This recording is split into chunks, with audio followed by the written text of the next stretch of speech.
Salam, hər vaxtınız xeyir dəyərli izləyicilər. Bugün Ponçik Şinyat evində gəlmişik siqnalizasiya sistemi quraşdırmaya, yanğın siqnalizasiya sistemini quraşdırdıq, təhvil verdik.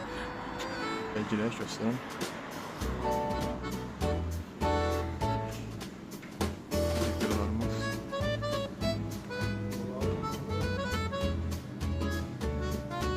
Detektorlarımız oradadır, biri burada, biri qarşıda.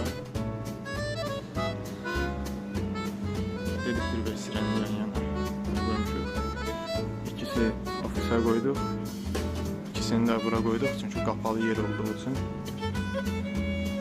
Buranın kapısı bağlanacak.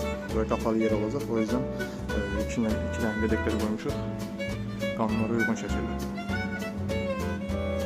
Panelimizde göstereyim.